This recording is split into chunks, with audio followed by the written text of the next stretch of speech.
اعوذ باللہ من الشیطان الرجیم بسم اللہ الرحمن الرحیم خواتین و حضرات السلام علیکم ورحمۃ اللہ وبرکاتہ و مغفرتہ۔ پروگرام احکام شریعت اور فقہ حنفی سے متعلقہ مسائل کے ساتھ ایک دفعہ پھر آپ کی خدمت میں حاضر ہیں۔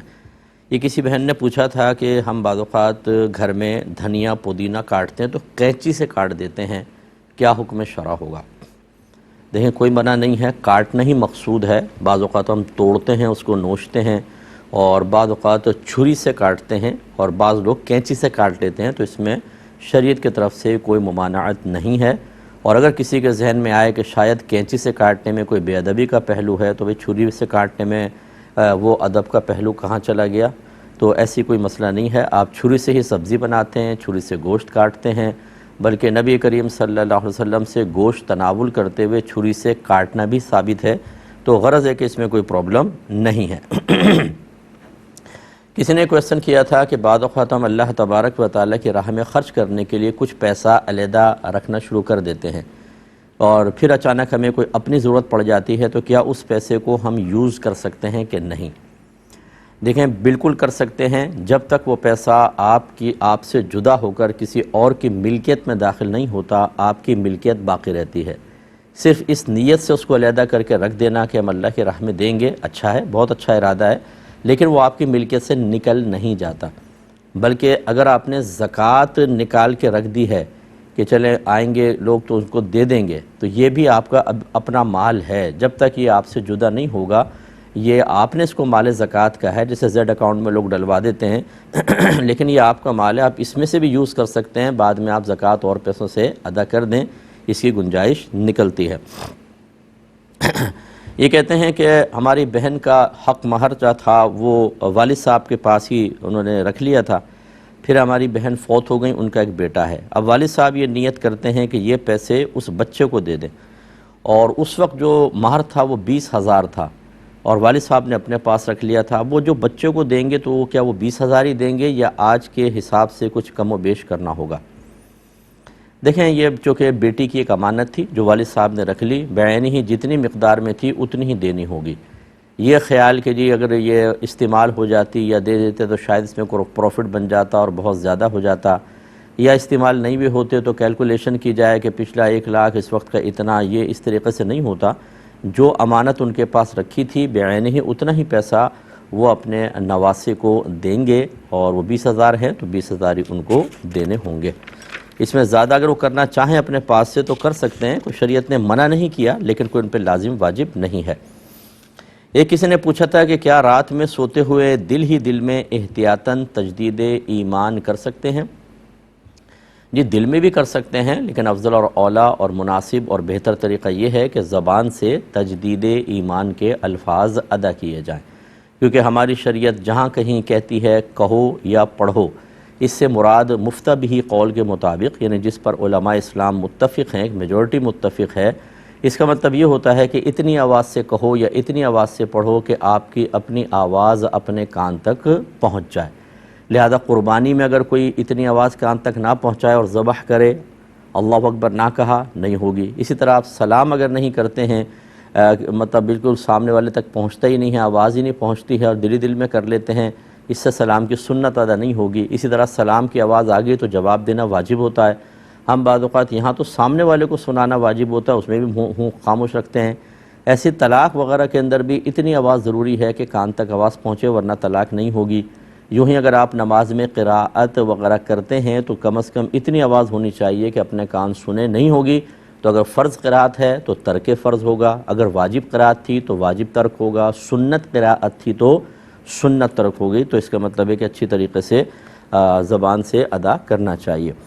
ایک یہ کہتے ہیں کہ زکوٰۃ کے وکیل کے لیے کیا یہ ضروری ہے کہ وہی نوٹ دے جو مالک نے دیے تھے؟ اگر اس نے خود خرچ کر لی اور پھر اپنے پاس سے دوسرے دے دیے تو کیا حکم شرع ہوگا؟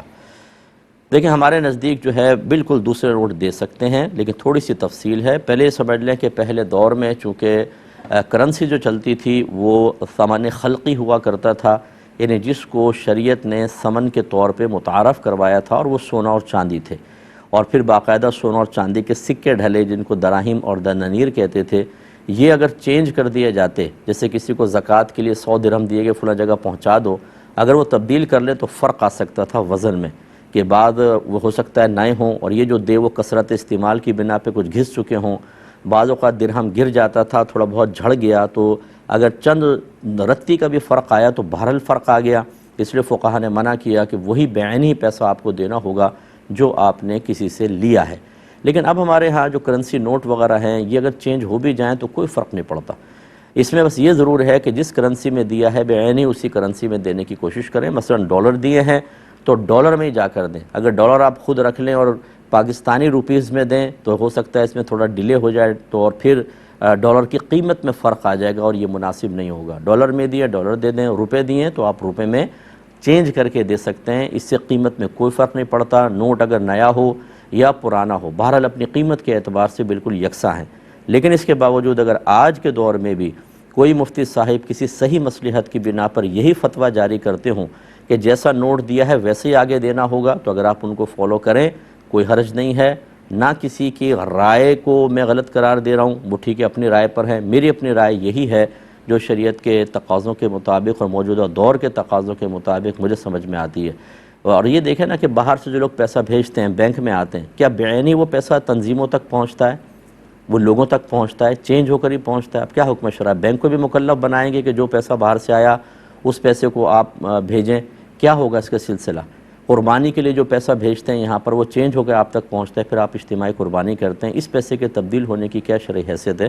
تو بہت سارے مسائل پیدا ہو سکتے ہیں، لیکن ہماری رائے یہ ہے آپ کسی اور کو فالو کرنا چاہیں تو اس میں کوئی حرج نہیں، نہ کوئی مفتی صاحب سیخ پا ہو کر ہمارے خلاف، جیسے بعض اوقات رائے کا اختلاف وہ بھی فقہی مسائل میں وہ بھی برا محسوس ہو جاتا ہے اور ایک دوسرے پہ اٹیک کرنا شروع کرتے ہیں۔ میں ایسا نہیں کرتا ہوں، اب جب دیکھیں گے میں دوسرے کی رائے کا احترام کرتا ہوں کہ اگر کوئی مفتی صاحب اس کو چینج نہ کرنے کا حکم دیتے ہیں تو ٹھیک ہے، وہ ان کی رائے ہے، میری رائے یہی ہے۔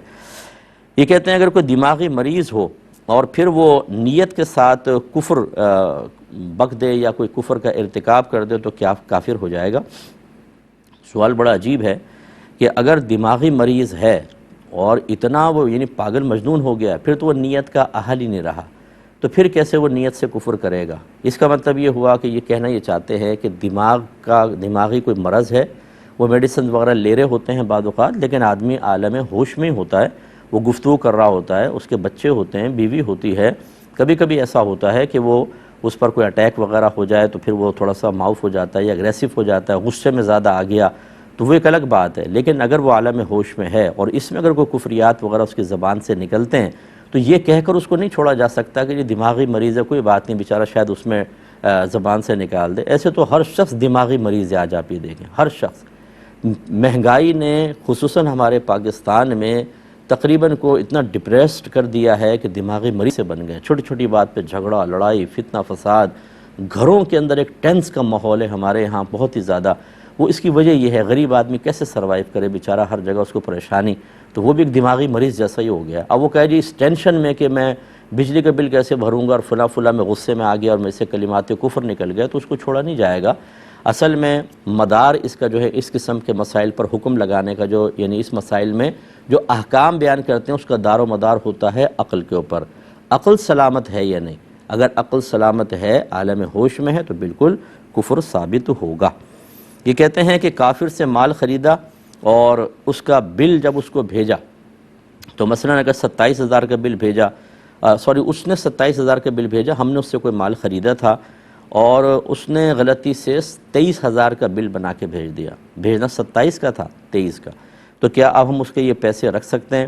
وہ کہتے ہیں آپ نے ایک دفعہ مسئلہ بیان کیا تھا کہ کافر کا مال دھوکے اور جھوٹ کے علاوہ جیسے بھی حاصل کر سکتے ہیں، تو یہ تو خود وہ بھیج رہا، ہمیں کیا ہے اس سے؟ دیکھیں مسئلہ تو یہی ہے جو آپ نے ارشاد فرمایا، لیکن صورتحال یہ ہے کہ کوشش کرنی چاہیے ایک مسلمان کو کہ ایسا طرز عمل اختیار کرے کہ سامنے والے کے دل میں مسلمان اور اسلام کی عزت بیٹھے۔ یہ 3-4 ہزار کے فرق سے آپ کون سا امیر ہو جائیں گے، لیکن یہی 3-4 ہزار اگر آپ اس کو دیں اور بتائیں کہ آپ نے 27 کے بجائے 23 کا بل بنا دیا ہے، یہ پورے پیسے، تو انشاءاللہ اتنا خوش ہوگا اور 10 مقامات پہ جا کر اسلام کی اور مسلمان کی تعریف کرے گا۔ تو اس چیز کو اختیار کریں، یہی بہتر ہے۔ ایک کالر ہمارے ساتھ ہیں، السلام علیکم۔ ہیلو، السلام علیکم۔ جی وعلیکم السلام بہن۔ جی سر، میرا سوال یہ ہے، میرا پہلا سوال یہ ہے کہ سر کہتے ہیں کہ ناخن تراشنے کے بعد نا انہیں زمین میں دفن کرنا چاہیے. جی سر میرا دوسرا سوال یہ ہے کہ جیسے ہم جائے نماز پر نماز پڑھ کے فارغ ہوتے ہیں تو وہاں پر ہی قرآن مجید پڑھنا، اس کے بارے میں بتائیں. سر میرا تیسرا سوال بھی ہے. جی سر، تیسرا سوال یہ ہے کہ جیسے ہم قرآن مجید کی تلاوت کر رہے ہیں تو جیسے امی بات کرتی ہیں کوئی، تو انہیں جواب دینا بہتر ہے یا نہیں؟ جی، اور میں بتاتا ہوں انشاءاللہ. ایک اور کالر ہیں. السلام علیکم. وعلیکم السلام ورحمۃ اللہ وبرکاتہ. خیریت سے ہیں آپ؟ یس، اللہ کا کرم ہے. حکم فرمائیں. اچھا ضرور. سوال یہ جیسے زکوٰۃ کے بارے میں مسئلہ ہے کہ شریف فقیر کو دے دی ہے لیکن نیت نہیں کی، تو جب تک اس کے پاس ہے نیت کرنے سے زکوٰۃ ادا ہو جاتی ہے. جی، تو کیا نفلی صدقے میں بھی یہی کوئی اچھی نیت کیے بغیر دے دی ہے، اگر اس نے خرچ ابھی نہیں کیا تو کیا نیت ابھی اچھی تھی کر لیں تو کیا اس پہ ثواب ملے گا ان اچھی نیتوں کا؟ اور یہ جیسے مداربت میں آج کل لوگ، جی بولیں. تو کیا گولڈ کی شکل میں بھی مداربت ہو سکتی ہے کہ راس المال گولڈ رہے؟ چلیں. اور بس بہت بہت شکریہ، جزاک اللہ خیر. ایک اور کالر ہیں. السلام علیکم. السلام علیکم اکمل صاحب. جی فرمائیے. السلام علیکم. وعلیکم السلام ورحمۃ اللہ. ہاں کہیں گے اللہ تعالیٰ آپ پر انعام اور فضل کرے. بہت شکریہ. یہ جو ارشاد قومی بچت کے لیے سر جی پیسے جمع کراتے ہیں قومی بچت میں ریٹائرڈ کے بعد. جی ہیلو. جی آپ کی آواز آ رہی ہے. قومی بچت میں تو کیا پوچھنا چاہ رہے ہیں، جائز ہے کہ نہیں؟ یہ پیسے جو جمع کراتے ہیں قومی بچت میں ریٹائرڈ کے بعد، ان کا پرافٹ یعنی یہ بڑھتا گھٹتا رہتا ہے، یہ لینا صحیح ہے؟ یہ ٹھیک ہے، میں بتاتا ہوں اقامات. جی انشاءاللہ بتاتا ہوں انشاءاللہ. ایک یہ بھائی نے کویسچن کیا، چلیں پہلے ان کو لے لیتے ہیں. یہ کہتے ہیں کہ شرعی مسئلہ یہی ہے، جیسے ان بھائی نے اس کو اعادہ کیا کہ اگر آپ نے کسی شرعی فقیر کو کچھ پیسے دے دیے، پھر آپ نے سوچا یار زکوٰۃ کی نیت کر لیتا تو اچھا تھا، اور آپ کو یقین ہے کہ ابھی پیسہ اسی کے پاس ہوگا، اس نے خرچ نہیں کیا ہوگا، تو آپ نیت کر سکتے ہیں. تو حالانکہ دیتے وقت زکوٰۃ کی نیت نہیں تھی، لیکن اب جب آپ نیت کریں گے وہ زکوٰۃ میں کنورٹ ہو جائے گا، گویا کہ آپ کی زکوٰۃ ادا ہوئی. یہ فقہاء نے لکھا ہے. اب یہ کہتے ہیں کہ کیا نفلی صدقے میں بھی ایسا ہو سکتا ہے کہ ویسے ہم نے دے دیا پھر ہم نے کہا چلو نفلی صدقہ کر لیں؟ دیکھیں، صدقات واجبہ میں نیت لازم ہوتی ہے تاکہ نفلی صدقے اور صدقات واجبہ میں ایک امتیاز پیدا ہو جائے، فرق پیدا ہو جائے. اگر آپ ویسے ہی دیں گے تو کیسے ثابت ہوگا؟ حالانکہ اللہ سب جانتا ہے، آپ کے نیتوں کے حال بھی جانتا ہے. لیکن ایک شرعی تقاضا یہ ہے کہ جب آپ پیسہ دیتے ہیں وہ صدقات واجبہ میں بھی ہو سکتا ہے، صدقات نافلہ میں بھی ہو سکتا ہے. تو فرق کیسے ہوگا؟ نیت کے اعتبار سے ہوگا. لہذا صدقات واجبہ میں نیت لازم ہے، اور جب آپ نیت نہیں کرتے تو وہ تو خود بخود صدقات نافلہ میں کنورٹ ہو جاتا ہے، یعنی صدقات نافلہ میں سے ہے. تو اب یہ نیت کرنا کہ جی میں نے دے دیا اب میں نفل صدقے کی نیت کر لوں، وہ جو آپ نے دیا وہ نفل صدقہ ہی ہے، تو اس میں کوئی نیت کا اعادہ کرنے کی حاجت نہیں ہے. ایک کالر ہمارے ساتھ ہیں. السلام علیکم. السلام علیکم. کال شاید ڈراپ ہو گئی ہے. ایک انہوں نے کہا کہ یہ گولڈ کی شکل میں مداربت شرعاً صحیح ہے یا نہیں ہے. پہلے تو مداربت کا تصور ذہن میں رکھیں، جو ہماری شریعت بتاتی ہے کہ ایک جانب سے مال اور دوسری طرف سے محنت ہو تو اس کو عقد مداربت کہتے ہیں. جو مال والا ہوتا ہے اس کو رب المال کہتے ہیں، جو مداربت کرتا ہے اس کو مدارب کہا جاتا ہے. اور اس میں ضروری ہے کہ آپ ایسی اس کو کرنسی دیں جس میں وہ پرچیزنگ کر سکے. لہذا اگر آپ نے سامان دیا ہے کوئی تو پہلے وہ اس کو سیل کرے گا، اس کو پیسوں میں کنورٹ کرے، اور اس کے بعد پھر وہ آپ کی طرف سے تجارت کرے گا. تو چونکہ گولڈ ہمارے ہاں بعینی لیا دیا نہیں جاتا بلکہ اس کو الگ ایک مال کے طور پہ دیکھا جاتا ہے، اگرچہ پہلے یہ ایسے معاملات تھے، تو اس میں بھی ڈائریکٹ مداربت نہیں ہونی چاہیے، بلکہ پہلے وہ اس کو سیل کرے، اس کے نظر کے اندر سیل کرنے کے بعد پھر جو پیسہ ہے وہ سمجھ لیں مداربت میں وہ راس المال کہلائے گا، وہ صرف ہوگا مداربت کے لیے. مطلب ہمارے نزدیک مسئلہ یہی ہے، کیونکہ گولڈ تو بعینی وہ دے گا نہیں، یہی سامان بھی بعینی اس سے وہ مداربت نہیں ہوگی، بلکہ اس کو کیش میں کرنسی میں کنورٹ کرنا ہوگا. یہ بھائی کا میں قومی بچت والا کویسچن لیتا ہوں لیکن ایک چھوٹے سے بریک کے بعد. بسم اللہ الرحمن الرحیم. یہ قومی بچت والا جو کویسچن تھا اس میں ایک اصول بس یاد رکھیے کہ اگر آپ بغیر کسی تجارتی معاہدے کے کچھ پیسہ کسی کے پاس رکھواتے ہیں اور وہ کہتا ہے کہ میں اس پہ آپ کو پروفٹ دوں گا، گھٹتا بڑھتا ہی رہے گا اور آپ اس پہ ہم سے معاہدہ کر لیں، تو یاد رکھیں کہ یہ جو آپ نے پیسہ دیا یہ قرض کی حیثیت رکھے گا اور اس پر نفع اگر گھٹا بڑھا بھی دیا تو وہ سود ہی ہوگا، زیادہ دے گا نفع تو زیادہ سود دیا، کم ہوا تو کم دیا. یعنی اس کا مطلب یہ ہوا کہ صرف نفع کی مقدار کو کم زیادہ کرنے سے شرعی لحاظ سے وہ نفع حلال نہیں ہو جاتا. وہ نفع آیا کہاں سے یہ دیکھا جائے گا، سورس دیکھی جائے گی. تو اگر جب آپ اس قسم کے جو گورنمنٹ کے بہت سے ادارے ہوتے ہیں ان میں اگر آپ پیسہ رکھواتے ہیں اور کوئی مالی مطلب یہ کہ کوئی مالی معاملہ جیسے تجارت ہے، مداربت ہے، شرکت، اس طرح کا کوئی عقد آپس میں نہیں ہوتا تو پھر یہ قرض کی حیثیت رکھتا ہے، اور قرض پہ جو نفع لیتے ہیں وہ سود ہوتا ہے، چاہے اس کو گھٹا بڑھا کر دیں. تو اس لیے ہمارا مشورہ یہ ہوگا، یہ سوچنا کہ جی ریٹائرمنٹ کے بعد پیسہ رکھوا دیں، آتا رہے گا، سکون سے زندگی گزرے گی، یہاں کا سکون دیکھ لیں یا آخرت کا. جب آپ یہاں کی بے سکونی برداشت نہیں کر سکتے اور ہم ایک غلط چیز کی طرف بڑھ گئے، سوچئے آخرت کی بے سکونی آپ کیسے برداشت کر لیں گے. اتنی بات ہمیں سمجھ میں نہیں آتی کہ آخرت کی مصیبت یہاں کی مصیبتوں سے لاکھوں گنا زیادہ ہے. بس زندگی بہتر گزر جائے 60-70 سال. بھائی ہم کوئی غیر مسلم نہیں ہیں کہ مر گئے تو دوبارہ زندہ کر دیے جائیں گے، کسی اور شکل میں آ جائیں گے. ہم مر گئے تو عالم برزخ میں چلے گئے، پھر واپسی ممکن نہیں. اب میدان محشر میں اٹھایا جائے گا اور وہاں پر سارا حساب و کتاب ہوگا. اور اگر ہم غلط کام کر کے چلے گئے ہیں تو بہت سی چیزوں کے عذابات قبر ہیں، اور وہاں پر پھر انسان تکلیف میں مبتلا ہوگا. اور پھر ہم یہ آنے والوں کو ایک راستہ دکھا جاتے ہیں کہ جب ہمارے بڑے کوئی حرام کام کر رہے ہوتے ہیں تو لازم بات ہے کہ چھوٹے بھی اس کو اختیار کریں گے.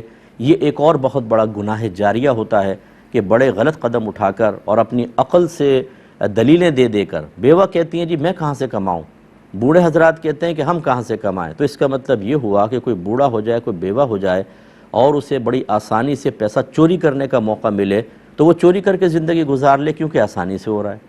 اب آپ کہیں گے وہ سب چوری ہے تو غلط ہے، تو پھر سود لینا صحیح ہے. اس لیے اپنی آسائش اور آرام کو نہ دیکھا جائے بلکہ شرعی تقاضوں کو دیکھا جائے. یہی تو امتحان ہے. ورنہ تو ہر شخص گن پوائنٹ کے اوپر موبائل چھینے، ڈاکے مارے، چوریاں کرے. کیوں نہیں کرتے؟ سب بیچارے ٹھیلے لگا کر بیٹھے ہوتے ہیں، سارا دن دھوپ میں گاہکوں کی باتیں برداشت کرتے ہیں. کبھی پولیس والے کہتے ہیں ادھر جاؤ، گالیاں تک سنتے ہیں، بیچارے بیٹھے ہوئے ہیں، رزق حلال کی تلاش میں ہے نا. یہ کہ امتحان ہے ان کے لیے، اس کا انعام ان کو آخرت میں بہت ہی زبردست قسم کا ملے گا. ہم اس امتحان میں نہیں پڑنا چاہتے. زندگی سکون سے گزرے اور آخر میں بھی جا کے اللہ تعالیٰ کی بارگاہ میں معاذ اللہ ثم معاذ اللہ ہم بڑے اطمینان سے کہیں کہ حرام کمایا تھا تاکہ آخرت بہتر، دنیا بہتر گزر جائے، اب ہمیں جنت بھی دو. ایسے کیسے مل جائے گی جنت؟ ہمارا کوئی ٹھیکہ تو نہیں ہے. تو اس لیے برا مانے بغیر فوراً سے پیشتر ایسے تمام معاہدات کو ختم کیا جائے. ایک کالر ہمارے ساتھ ہیں. السلام علیکم.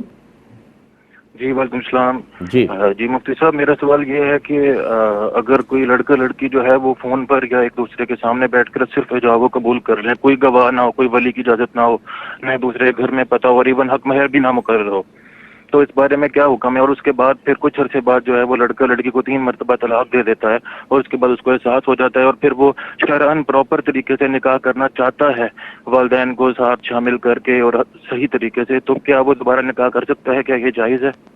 اور چلے میں بتاتا ہوں انشاءاللہ. ایک اور کالر ہیں. السلام علیکم. السلام علیکم.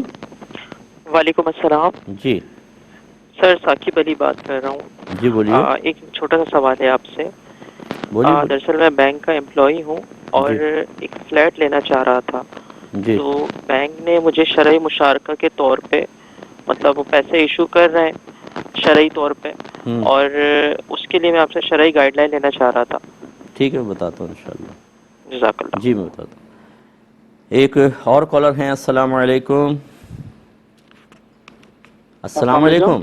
جی مفتی صاحب میرا سوال ہے کہ میرے بھائی نے ایک بندے کو پیسے دیے تھے تقریباً 2 سال پہلے نا، درہم کے ساتھ تھے نا. کیا کیا تھا؟ UAE میں دیے تھے، UAE میں پیسے دیے تھے درہم کے ساتھ تھے نا. اچھا ٹھیک ہے. 1000 درہم دیے تھے. ٹھیک ہے. ابھی وہ ہم اسے واپس لیں گے اسی ریٹ پہ واپس لیں گے یا نئے ریٹ پہ واپس لیں گے اسے؟ ٹھیک ہے. اور میں عرض کرتا ہوں انشاءاللہ.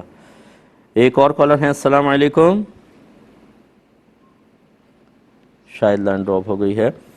ایک کویسچن یہ کیا کہ لڑکا لڑکی نے فون پر ویسے ہی مطلب ایجاب و قبول کر لیا، یا فرض کر لیں آمنے سامنے تھے لیکن گواہ موجود نہیں تھے اور حق مہر وغیرہ بھی نہیں تھا، تو کیا حکم شرع ہوگا؟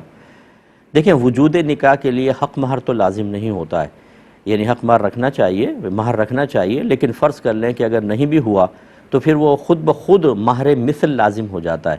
کہ جو مطلب لڑکی کے خاندان، والد صاحب کے خاندان سے یعنی پھپھی وغیرہ کا جو مہر اکثر اس لڑکی کی صفات اوصاف رکھنے والی عورتوں کا مہر ہوتا ہے خود بخود ہو جاتا. لیکن یہ عام صحیح نکاح کے بارے میں عرض کر رہا ہوں. یہ جو نکاح ہوا ہے جو بغیر گواہوں کے ہوا ہے، بغیر گواہ کے نکاح نہیں ہوتا، اس کو نکاح فاسد کہتے ہیں. اور اس میں نکاح فاسد میں جب تک جسمانی تعلق قائم نہ ہو تو کسی قسم کا مہر لازم نہیں ہوتا. اگر جسمانی تعلق قائم ہو گیا اس ایجاب و قبول کے بعد تو پھر مہر مؤکد ہو جاتا ہے، یعنی پختہ ہو جاتا ہے، پھر وہی مہر مثل لڑکے کو دینا ہوگا. لیکن اس نکاح کو ختم کرنا واجب ہوتا ہے، اور اس نکاح کے بعد کسی بھی قسم کا جو میاں بیوی کا تعلق ہے قائم کرنا وہ گناہ ہوتا ہے. تو لہٰذا اگر دونوں کو شرمندگی ہوئی اور وہ ختم کرنا چاہتے ہیں تو بالکل ختم کریں گے، لیکن اس میں طلاق نہیں ہوتی، اس میں متارکہ ہوتا ہے. متارکہ کا مطلب لڑکا کہے میں نے تجھے چھوڑا، لڑکی کہے میں نے تجھے چھوڑا، اور دونوں کا علیحدہ ہو جانا واجب ہے. اور اگر وہ طلاق کے الفاظ بھی کہتا ہے لڑکا بالفرض اس نکاح فاسد میں تو وہ طلاق نہیں ہوتی، وہ متارکہ ہی کہلاتا ہے. ٹھیک ہے، کیونکہ طلاق واقع ہوتی ہے نکاح صحیح میں، اور یہ ہے نکاح فاسد، غلط قسم کا نکاح ہے، لہٰذا اس میں لفظ طلاق بھی کہہ دے گا تو متارکہ ہوگا. تو اس کا مطلب یہ ہوا کہ ان دونوں نے جو کچھ کیا، اور یقینی سی بات ہے نکاح تک پہنچنے کے لیے کچھ تمہیدات ہوتی ہیں. ایک دم تو نہیں آمنے سامنے بہن نکاح کرنا ہے، وہ کہ ہاں چلو ٹھیک ہے بھائی نکاح ہو گیا. جو پہلے سارے کام کیے گناہ والے کام اور غلط قسم کے کام، ان سب پہ اللہ کی بارگاہ میں توبہ کریں، اور پھر اس قسم کے ایجاب و قبول پر اللہ کی بارگاہ میں توبہ کریں. اور میں لڑکوں سے کہتا ہوں کہ آپ لڑکیوں کا ذہن بنا کر ان کو راضی کر لیتے ہیں کہ مجھ سے خفیہ اس طرح نکاح کر لو. اگر کوئی آپ کی بہن کے ساتھ ایسا کرے، آپ کی بیٹی کے ساتھ کرے، پھر کیا خیال ہے آپ کا کہ آپ اس کو بات کو لائک کریں گے، پسند کریں گے؟ لیکن دوسرے کو ایموشنلی بلیک میل کرنا کہ میں تم سے پیار کرتا ہوں اور تمہیں میرے لیے تم اتنا بھی نہیں کر سکتی ہو، اور وہ ماں باپ کی بدنامی کا سبب بنے، بھائیوں کی بدنامی کا سبب بنے، کون سا آپ نے تیر مار لیا؟ اور اسی طرح بچیوں کو خیال کرنا چاہیے کہ صرف اپنی ایک نفسانی خواہش کو پورا کرنے کے لیے آپ شریعت کو دائیں بائیں کر دیں. نکاح بھی کیوں کر رہے ہیں آپ کہتے ہیں نکاح اس لیے کر رہے ہیں کہ شریعت نے لازم کیا، تو پھر شریعت کے نکاح تک تو شریعت آپ کو بہت اچھی لگی کیونکہ مل رہے تھے آپس میں، اور باقی چیزوں میں آپ نے شریعت کو چھوڑ دیا. یہ نہیں دیکھا کہ آپ نے لڑکا کفو میں ہے کہ نہیں ہے، ماں باپ اور خاندان کے لیے باعث شرم و عار ہے کہ نہیں، نکاح منعقد بھی ہوگا کہ نہیں ہوگا. لیکن نہیں، ان چیزوں کی پرواہ بھی نہیں. تو اس لیے یہ جذباتی معاملات نہیں ہونے چاہیے. اگر کوئی سیریس ہے ٹھیک ہے، نگاہ پڑ گئی، دل مائل ہو گیا، اتنا تو قدرت و اختیار میں نہیں تھا، اس میں گناہ نہیں ہے، لیکن آگے کے لوازمات سے رکیں، صبر کریں اور باقاعدہ رشتہ بھیجیں. اگر اللہ تبارک و تعالی نے ازلی طور پہ آپ کے ملاپ کا فیصلہ کیا ہوا ہے تو کوئی چیز رکاوٹ نہیں بنے گی، یا تھوڑی بہت رکاوٹ آئے گی، بہرحال ایک دن کامیابی ضرور ہے. اور اگر نہیں کیا تو نہیں ہوگا، پھر اللہ کی رضا پر راضی رہیں. تو اب خلاصے کلام یہ ہے کہ آپ نے بہت سارے گناہ کیے، ان پر اللہ کی بارگاہ میں توبہ کریں. یہ جو 3 طلاقیں دیں یہ واقع نہیں ہوئیں، الگ ہو گئے ہیں. اب یہ اگر دوبارہ جدید نکاح صحیح طریقے سے کرنا چاہتے ہیں تو بالکل کر سکتے ہیں، اس میں حلالہ وغیرہ کی کوئی حاجت نہیں ہوگی. اور اب باقاعدہ مہر مقرر کیجیے گا. یہ بھائی نے فرمایا کہ یہ بینک کے امپلائی ہیں، شرعی مشارکہ کے طور پر ان کو فلیٹ وغیرہ کی گھر کی آفر ہوئی ہے، کیا حکم شرع ہوگا؟ دیکھیں اس میں ہوتا ہے کہ بینک جو ہے وہ مطلب یہ کہ مکان خرید لیتا ہے جو اکثر چلتا ہے اسلامی طریق طرز پر، اور وہ خریدنے کے بعد آپ سے ایک ایڈوانس لے گا اور آپ کو گویا کہ ایک پارٹنر بنا لے گا. زیادہ حصہ بینک کا ہوگا، پھر وہ اپنا حصہ آپ کو رینٹ پہ دے دے گا، آپ منتھلی رینٹ دیتے رہیں گے. مل فرض 50 لاکھ کا اگر آپ نے فلیٹ لیا ہے، بینک نے لیا ہے، 5 لاکھ آپ نے جمع کیے، 45 لاکھ آپ رینٹ کے طور پہ اس کو دیتے رہیں گے. لاسٹ میں جو بینک جو ایز اے پارٹنر ہے وہ آپ کو آفر کرے گا کہ چاہیں تو 5 لاکھ میں ابھی آپ لے لیں، وہ 5 لاکھ جو آپ نے جمع کرائے تھے اس میں آپ اس کو پرچیز کر لیں گے گویا کہ. تو پھر یہ شرعی طور پہ مشارکہ، انہوں نے جیسے لفظ کہا، اور بھی اس کو کئی نام دے سکتے ہیں آپ، تو یہ شرعاً جائز ہے. اس میں کوئی ناجائز شرط نہیں ہونی چاہیے. جو آپ وہاں کے جو اس بینک کے مفتی صاحب جو ایز اے شرعی ایڈوائزر ورک کر رہے ہیں، آپ ان سے ایک دفعہ اور مشاورت کر لیں. انہوں نے جو فتویٰ وغیرہ آپ کے پاس ہوگا، وہاں بینک والوں کے پاس ہوتا ہے، اس میں دیکھ لیں کلوزز وغیرہ، وہ عمومی طور پر مفتیان کرام نے دیکھا ہوتا ہے. اگر واقعی کوئی اسلامی طریقے سے کام کر رہا ہے تو پہلے ہی وہ مفتیان کرام نے دیکھ کر اس پروڈکٹ کو صحیح اور جائز طریقے سے کنورٹ کر دیا ہوتا ہے، یعنی اس میں جو ناجائز چیزیں ہوتی ہیں نکال لی ہوتی ہیں. لیکن یہ ضرور ہے کہ 100% اس کو بالکل آپ صحیح نہیں کر سکتے ہیں. لیکن یہ ذہن میں رکھیے، یہ بہت سے لوگ آبجیکشن کرتے ہیں، جہاں چینج کیا جاتا ہے وہ نصوص مذہبیہ کو عموماً چینج کرتے ہیں. نصوص مذہبیہ کا مطلب یہ ہوتا ہے کہ ایک چیز تو قرآن سے ثابت ہے ڈائریکٹ، ایک حدیث سے ثابت ہے، اور بہت ساری ایسی ہوتی ہیں جو فقہا کی اپنی رائے سے ثابت ہوتی ہیں. ان تینوں چیزوں کو ملا کر پھر کسی چیز کے شرعی احکام مارز وجود میں آتے ہیں۔ تو بعض وقت ایسا ہوتا ہے کہ جو فقہا کی آراء ہوتی ہیں ان میں چینجنگ کر دیتے ہیں، یہ قرآن و حدیث کے خلاف نہیں جاتے بلکہ اس میں تھوڑی بہت تبدیلی کر کے اور پھر اس کو ایک جائز صورت میں لایا جاتا ہے۔ تو جو اگر آپ کے بینک میں کوئی مفتی صاحب شرعی ایڈوائزر کے طور پہ موجود ہیں تو ان کا کہنا ہی کافی تھا، آپ کو مجھ سے پوچھنے کی بھی حاجت نہیں تھی۔ ایک یہ کہتے ہیں کہ ہم نے کسی سے یا کسی نے ان سے 2 سال پہلے درہم کی شکل میں UAE کے درہم کی شکل میں قرض لیا تھا، شاید 1 لاکھ، انہوں نے فرمایا اب واپس کرنا ہو تو کیا اس وقت کا ریٹ دیکھا جائے گا ابھی کا دیکھا جائے گا؟ دیکھیں اس میں ہم یہی مشورہ دیتے ہیں جس کرنسی کے اندر آپ نے قرضہ لیا ہے اسی کرنسی کے اندر واپس کریں، چاہے ریٹ اوپر چلا گیا ہو چاہے ریٹ نیچے چلا گیا ہو۔ بعض لوگ اوپر جاتے ہوئے ریٹ کو دیکھ کر کہتے ہیں جی اس وقت تو بہت کم تھا بہت زیادہ ہو گیا، تو ٹھیک ہے چیز تو وہی ہے نا، گولڈ بھی تو آپ ادھار لے سکتے ہیں، آٹا بھی تو آپ ادھار لے سکتے ہیں، مثلا آٹے کی 10 بوریاں میں نے ادھار لے لیں، ریٹ بڑھ گئے تو کیا اب میں وہ کم بوریاں کر کے دوں گا؟ یہ غلط ہوگا، اتنی مجھے بوریاں واپس کرنی ہوں گی، ریٹ سے کوئی فرق نہیں پڑتا۔ تو لہٰذا دراہیم کی شکل کے اندر ہی آپ ان کو لوٹائیں۔ اور بعض لوگ کہتے ہیں جی ریٹ بڑھ گیا مسئلہ ہو گیا، بھئی ریٹ کم بھی تو ہو سکتا ہے۔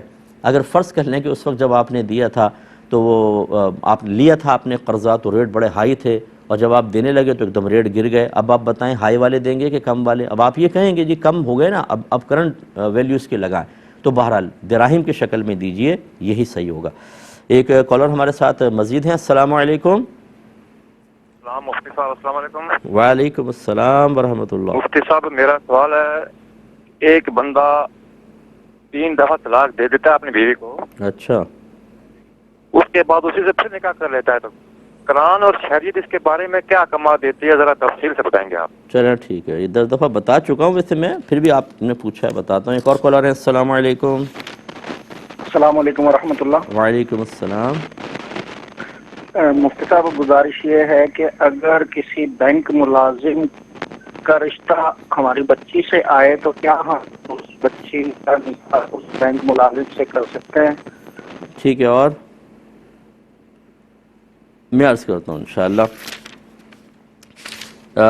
بندہ یہ کہتے ہیں کہ کسی بندے نے 3 طلاقیں دے دی اپنی زوجہ کو اور پھر اسی سے شادی کر رہا ہے تو کیا حکم شرع ہوگا؟ دیکھیں 3 طلاق کے بعد زوجہ مغلظہ ہو جاتی ہے، یعنی حرمت مغلظہ ثابت ہوتی ہے۔ حرمت مغلظہ یعنی بڑی گاڑھی قسم کی حرمت ثابت ہوتی ہے۔ 1 طلاق دیتا، 2 طلاق دیتا اور عدت میں نکاح نہ کرتا اور یعنی چھوڑ دیتا عورت کو حتیٰ کہ عدت گزر جاتی تو یہ ہلکی حرمت ثابت ہوتی ہے، وہ بھی حرام ہو گئی عدت کے بعد، لیکن اس سے نکاح کر سکتا تھا۔ لیکن 3 طلاق کے بعد بڑی گاڑھی قسم کی اور سخت قسم کی حرمت ثابت ہوتی ہے، اور اس کو ختم کرنے کا طریقہ یہ ہوتا ہے کہ وہ عورت اپنی مرضی سے اس شخص کے علاوہ کسی شخص سے نکاح کرے، اور غیر مشروط نکاح ہونا چاہیے، پھر ان دونوں میں باقاعدہ جسمانی تعلق قائم ہو، پھر وہ شخص اپنی مرضی سے اس کو طلاق دے دے یا اس کا انتقال ہو جائے، پھر یہ عورت اس کی عدت گزارے، اس کے بعد پھر یہ پہلے شوہر کے پاس جا سکتی ہے، یعنی گویا کہ اس پروسیس کے بعد پہلے والے شوہر کے لیے حل جدید پیدا ہو جاتی ہے، یعنی نیا حلال ہونا پیدا ہو جاتا ہے۔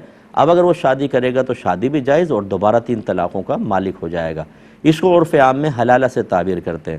تو یہ حلالہ قرآن اور حدیث سے ثابت ہے، پری پلان حلالہ کی بات نہیں کر رہا ہوں جو میں نے آپ کو طریقہ بتایا، فَإِن طَلَّقَهَا فَلَا تَحِلُّ لَهُ مِن بَعْدُ حَتَّى تَنكِحَ زَوْجًا غَيْرَهُ، کہ پھر اگر یہ شوہر بیوی کو تیسری طلاق دے دے تو یہ پہلے شوہر کے لیے اس وقت تک حلال نہ ہوگی جب تک کہ اس کے علاوہ کسی اور شخص سے نکاح نہ کر لے۔ یہ نکاح کا حکم ہوا، اور نبی کریم صلی اللہ علیہ وسلم کے پاس ایک خاتون حاضر ہوئی، انہوں نے کہا میرے شوہر نے مجھے 3 طلاقیں دی، اس کے بعد میں نے ایک شخص سے نکاح کیا لیکن ابھی ہمارا جسمانی تعلق قائم نہیں ہوا، وجہ کچھ اور بتائی، میں الفاظ میں ذکر کر رہا ہوں، تو کیا میں پہلے شوہر کے پاس لوٹ سکتی ہوں؟ سرکار نے منع فرمایا۔ اس کو میں کنٹینیو رکھوں گا لیکن مختصر سے بریک کے بعد۔ بسم اللہ الرحمن الرحیم۔ یہ بھائی نے پوچھا کہ بچی کے لیے کسی بینک ملازم کا رشتہ آیا ہے تو ہاں کہیں یا نہ کہیں؟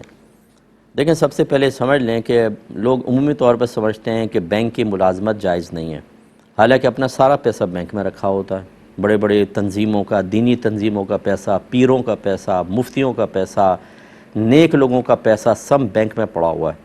اب اگر بینک کی جاب حرام اور ناجائز، مطلقاً حرام اور ناجائز ہے اور بینک کا نظام بالکل غلط ہے، تو آپ کا اربوں روپیہ تو یہی سودی نظام چلا رہا ہے، آپ کے تقوی میں کوئی فرق نہیں پڑ رہا، اور وہ سارے کے سارے فاسق و فاجر بھرے پڑے۔ یہ غلط چیز ہوتی ہے. بس یہ یاد رکھیں کہ بینک کی اسی جاب پر ناجائز کا حکم دیا جائے گا کہ جس میں سود کی ترغیب دی جائے، باقاعدہ سود ریکوری کا کوئی شعبہ ہو، اس قسم کا جو ہو وہ جاب بہرحال صحیح نہیں ہے. اور اس میں بھی اگر 2-3 چیزیں شامل ہیں کہ بھئی سود کی ترغیب بھی دینی ہے، یہ سارے کام جائز ہیں، ایک ناجائز، تب بھی اس جاب کو مکمل طور پہ ناجائز نہیں کہہ سکتے، بلکہ یہ کہا جائے گا کہ اس جاب کا اتنا حصہ تو صحیح ہے، اتنا ناجائز. گویا کہ جو سیلری آ رہی ہے اس کا کچھ حصہ غلط ہے اور باقی طیب حلال ہو سکتا ہے. مسئلہ یہ ہوتا ہے کہ چونکہ ہم اپنے مال کی اپنے گھر میں حفاظت نہیں کر سکتے، تو ہمیں ضرورت پیش آئی کہ اس مال کی کوئی حفاظت کرے. اور جب ضرورت پیش آتی ہے، یعنی ضرورت اس حالت کا نام ہوتا ہے کہ جو اس بات کا تقاضا کرتی ہے کہ کوئی کام کرو یا کسی کام سے رکو، کیونکہ اگر تم نہیں کرو گے یا نہیں رکو گے تو جان، مال، عزت، آبرو، دین یا نسب تمہارا خطرے میں پڑ جائے گا یا فوت ہو جائے گا. تو اگر گھر میں مال رکھیں تو ابھی ایک ایسی ضرورت کی حالت آ گئی کہ اگر ہم رکھے رہیں گے ڈاکہ پڑے گا جیسے حالات ہیں اور وہ پیسہ چلا جائے گا، تو پھر مجبوری کے تحت بینک میں رکھا جاتا ہے. اب بینک والوں کی تو کوئی مجبوری نہیں ہوتی، مجبوری میری ہے. دوسرا شرعی اصول یہ ہوتا ہے کہ جب میں اپنی ضرورت خود پوری نہیں کر سکتا اور دوسرا کر سکتا ہے، تو ضرورت کے وقت انسان کو کچھ چیزوں میں رعایت ملتی ہے.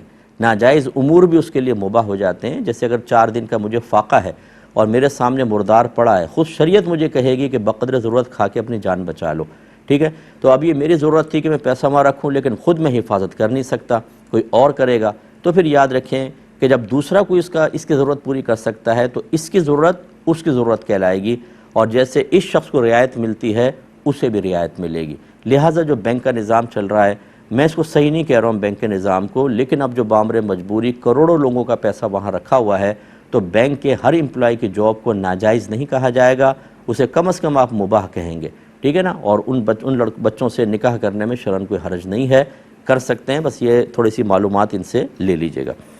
ایک یہ آفر کویسچن تھا، یہ لے لیتے ہیں. کہتے ہیں کہ کسی کا نکاح ہوا لیکن رخصتی بالکل نہیں ہوئی تھی، کوئی جسمانی تعلق وغیرہ قائم نہیں ہوا تھا اور شوہر نے اس کو طلاق دے دی، تو کیا حکم شرع ہوگا؟ دیکھیں، طلاق واقع ہوگی، اور اس میں اگر لفظ طلاق سے بھی طلاق دیتے ہیں تو فوراً طلاق بائن پڑتی ہے، یعنی وہ بچی نکاح سے نکل گئی. اب اگر یہ صرف ایک طلاق دی ہے تو 2 طلاقوں کا حق باقی ہے، لیکن اب جدید نکاح کرنا ہوگا، پھر وہ ساتھ رہ سکتے ہیں. اور اگر فرض کر لیں کہ 3 طلاقیں دی ہوتی ہیں لیکن بالترتیب، میں تجھے طلاق دیتا ہوں، میں تجھے طلاق دیتا ہوں، میں تجھے طلاق دیتا ہوں، تو پہلی طلاق نافذ ہوتی، اور جیسی پہلی طلاق ہوئی لڑکی نکاح سے نکل گئی. اور جو اس طرح کی بچیاں ہوتی ہیں ان کی عدت تو ہوتی نہیں، تو مکمل نکاح ختم ہو گیا، تو باقی 2 ہیں لغو چلی جائیں گی. لہٰذا یہ دوبارہ وہی جسے میں نے پہلا مسئلہ بتایا کہ یہ دوبارہ نکاح کر سکتے ہیں. اور پہلے والا جو میں نے مسئلہ بتایا اس میں بھی اور اس میں بھی یہ شوہر 1 طلاق دے چکا، 2 کا مالک رہے گا. لیکن اگر ایک ہی لفظ سے 3 طلاقیں دے دی، جہاں میں نے تجھے 3 طلاقیں دی، تو پھر اس کے یہ فوراً تینوں کے تینوں ایک ساتھ اس عورت پہ پڑیں گی، اور اب وہ نکاح ختم ہوگا، لیکن دوبارہ رجوع کرنے کے لیے حلالہ درکار ہوگا. تو یہ تھوڑا تفصیل سے میں نے بتایا، اس کو ذرا ذہن میں رکھیں، اور خدا را یہ طلاق کے لفظ کو اپنی ڈکشنری سے نکال دیں. بہت ہی کوئی سخت ضرورت ہو، 50 جگہ اچھے لوگوں سے مشاورت کرنے کے بعد پھر عملی قدم اٹھائیں، ورنہ اللہ تعالیٰ آپ کے گھروں کو آباد رکھے. ایک انہوں نے پوچھا کہ کالج کے اندر لڑکا لڑکی تھے، دونوں بالغ تھے اور دوست وغیرہ بھی بیٹھے ہوئے تھے، باقاعدہ ایجاب و قبول کیا گیا، نکاح ہوا، کہتے ہیں ہم نے مذاق میں کیا، کیا حکم شرع ہوگا؟ دیکھیں، نکاح منعقد ہو جائے گا، اس میں مذاق نہیں دیکھا جاتا، لیکن یہ ضرور دیکھا جائے گا کہ وہ لڑکا جو تھا وہ لڑکی کے خاندان والوں کے لیے باعث شرم و عار تھا کہ نہیں. یعنی اپنی عادات کے اعتبار سے، اپنے خاندان کے اعتبار سے، نسب کے اعتبار سے، پیشے کے اعتبار سے.